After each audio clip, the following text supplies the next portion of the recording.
Welcome back to a brand new Civ 6 or Civilization 6 video. I was going to release a video a couple days ago talking about, who I predict the great negotiators, the new Frontier Pass leaders are going to be, what sort of broken gimmick are they going to have? Are we going to have a turn 10 win button? Are we going to have someone who literally nukes every other tile except ones that your city controls? But I found out they were doing a live stream yesterday, which happened, and I thought, you know what, let me temper my expectations a little bit, because I thought the three great negotiator leaders were going to have their abilities revealed, even though the only negotiating Saladin looks like he's willing to do is whether to sell you into slavery, force you to become part of his army to take back the Holy Land, or put you 6 feet under and give you an express one-way ticket to hell. But aside from the drip he's got going on that is going to put him in direct competition with Triptro, we did get a curveball, actually, a complete ankle breaker right now. I'm still seeing fucking stars. Tweety Bird is still circling around my head as we speak. We got a new leader, Julius Ceaser. Now, for those of you who understand even a lick of history, you might know who Julius Ceaser is. So we are expecting one of the greatest domination leader abilities in the game. In fact, if I didn't know what he was going to have, I'd probably assume something like, this leader gets 50 combat strength for every city you conquer, and instead of the Legion, he gets the Praetorian Guard, who gets base 200 combat strength, and literally one-shots everything, and after you take over 10 cities, you get the fucking lightsabers as an equipable item or something, and you just start one-shotting every unit and city in sight. Now, to those of you thinking that might be a little bit excessive, take in that it's still only making the second best leader in the game behind Babylon. We'll go ahead and check out his leader ability, then make our predictions for the great negotiators in the leader pass, and let me know down below who you want me to play first on November 21st when it comes out. That's going to be Monday. Yeah, I'll probably have a video then. As a military man, he cultivated the support of both. Alright, first things first, the only leading this guy looks like he's going to do is his college fraternity to bar hopping across the city. I don't know who decided to dress up as a cosplay of Julius Caesar and send it to the developers to put this on their channel, but I want to know where the real Julius Caesar is once he's about to show up. But in all honesty, he does look pretty drippy. He's got the gold-plated armor going on, the little bit of brown. He's got the red, a direct contrast to Trajan. Definitely the more exquisite drip. Nothing anything too crazy, right? It's not like Saladin or even Driptro, God forbid. But yeah, he looks pretty nice, and even though he does sort of look like a college student, that he should be worrying more about his midterms coming up in a few weeks, rather than leading the army across Gaul, I think all in all, he is a pretty solid leader. He does also have the anchor arms going on from SpongeBob, and his hands are bigger than Kawhi Leonard's. Imagine this guy giving you a hand job, bro. He'd only need like his 2 pinky and ring fingers in order to cut the job, but yeah, it looks pretty cool so far. Not what I'd expect Julius Caesar to be, but still a pretty cool art direction they've went through. Both the common people and his soldiers as a path to power against an established oligarchy. His rise marked the end of the Roman Republic and the beginnings of the Empire. Julius Caesar's unique leader. Alright, before we get started, if you haven't seen this video already, let me know what you think Julius Caesar's leader ability is going to be. If I had to predict, I'd probably say something like, when Julius Caesar attacks fucking cities, he gets +5 combat strength, and then he might get like a +2 support or flanking bonus for each one of his use. Something like that, right? Something with combat. You're never going to believe what his leader ability is. Ability is Veni Vidi Vici. He gains extra gold whenever you conquer a city for the first time, or additional gold when you clear a barbarian outpost. The gold amount granted for both becomes even greater after you research steel. That's it. For those of you expecting a part 2 to his leader ability, that's pretty much it. I mean, hey, he gets gold, right? I mean, come on. He gets gold. I guess after taking out 2 empires, I might have enough to fill up half a tank of gas in California.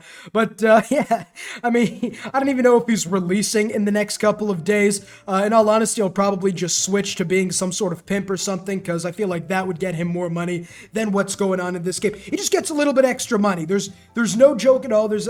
I mean, I guess it isn't the worst thing in the world, except for the fact that he's more of a domination leader. He loses Trajan's column, so he doesn't get the the monument or free culture. Instead, he's going to have the Legion for about 30 to 40 turns, and that's it. He gets no other bonuses towards domination. The Bath is pretty nice for the most part, except everyone in this game is pretty much like r/neckbeard in that there's no fucking showers at all. So even having a bath isn't going to be, I guess, that much more beneficial than anyone else. It only gives a few extra housing compared to the aqueduct. And I'm trying to think of any other ability. He gets fucking free roads between his cities. That's going to make things a lot easier, I guess. I don't know. Maybe I'm spoiled a little bit with Babylon and what we got in the new Frontier Pass. They just slapped us with the strap-on right across our faces, just giving us all this new power creep. Like, I was half expecting the next leader to literally have like a... If you get a plus 100 gold per turn, you automatically win the game by nuking everyone around you, or something crazy like that. But yeah, it's pretty much Julius Caesar's entire leader ability. Is it great? No. Is it good? Probably not. I mean, looking at that, 100 gold from a barbarian encampment might help you upgrade your legions a little bit quicker. And that's pretty much the only thing I could really think of his ability having a use for. In all honesty, he's pretty much, I guess, the Civ 6 pimp at this point. He's just getting extra money for conquering cities. But yeah, it's just, I guess, if I had to predict exactly where he'd go on the tier list right now without doing my deep, in-depth research that I usually take a few hours to do before every, like, tier list or whatever, I'd probably put him either between F tier or something I'd find in between my asshole, something like that. I really don't think he's going to be very good. Rome's huge, like, the Legion is still really good, but that's literally all you have going for it. If you have less iron than some person who's just had, like, a fucking hematuria or something and is losing blood rapidly, then you're not going to have a lot of options. Since with no iron, you get no fucking legions, you get absolutely nothing to do. In fact, it probably would have been better to make him have like plus 5 extra combat strength when fighting in districts or forts or something like that. But I guess they're not going to try to be a little too broken when it comes to the leader pass. I don't think I mind that too much, because, you know, power creep kind of does suck a little bit. And of course, this is for the most part a free DLC, so they don't exactly have to like power creep it or anything. It's not like Yu-Gi-Oh cards now where instead before you'd maybe have one ability, now you pretty much need a college course in order to understand how one card fucking works. And it's kind of the same thing here where, you know, you might have someone like the Aztecs whose leader ability is Unga Bunga, more luxury equals more combat strength, Unga Bunga, or something like that. And then you'd have Babylon, who you'd quite literally need to actually get an accountant in order to like a financial advisor to actually understand how to play this fucker. But yeah, I don't know necessarily how to feel about them going back to a little bit more of a basic type of gameplay, I suppose, when it comes to abilities. It is nice for the most part because we're not going to have anything crazy, but at the same time, I really don't think the top 10 of the tier list is going to change too much, unless, of course, this was just, you know, maybe they had a hate boner for Caesar, and all of a sudden the next 3 leaders have, like, plus 50 combat strength against cities following your religion, plus 300 combat strength if you're going up against a European civilization, and then plus 50 combat strength and a strap-on when you are going up against a free city. When it comes to the Great Negotiators, though, I think this leader pass is going to be much more focused on diplomacy. I would probably say that, you know, Abraham Lincoln looks dripped out, getting ready to establish a new grain deal between Ukraine and Russia.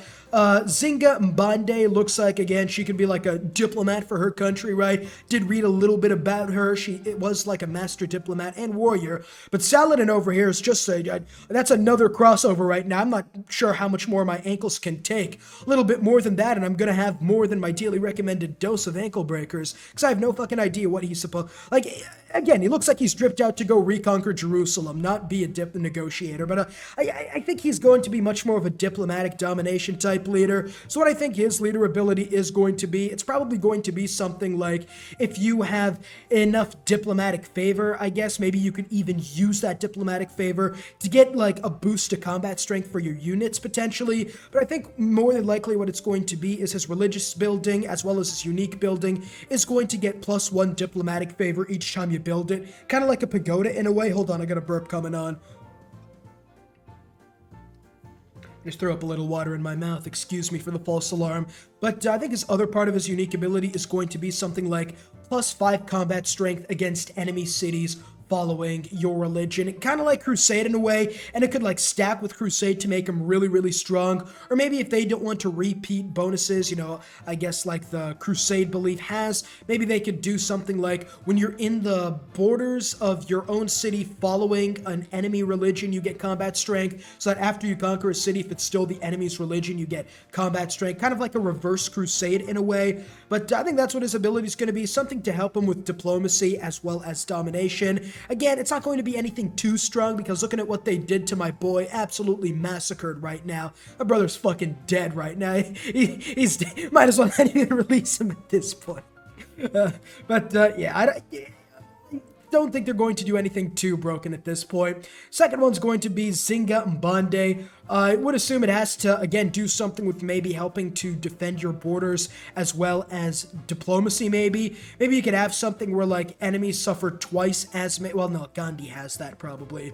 But maybe you could do something like if someone declares war on you, you get no grievances when conquering their cities, which you might be thinking, Civ Lifer, that's a dog shit ability. No wonder you had to resort to YouTube instead of being an actual developer. And to that I say, you're fucking right. But I feel like that would work in a way and be a really good strategy while not being too broken, which sort of seems to be the theme. Again, someone declares war on you, you pretty much have a license to kill. You're not going to, like, get denounced. You're not going to get a coalition to join up against you. You're not going to get embargoed or anything like that. I've been playing too much Vicky 3, excuse me.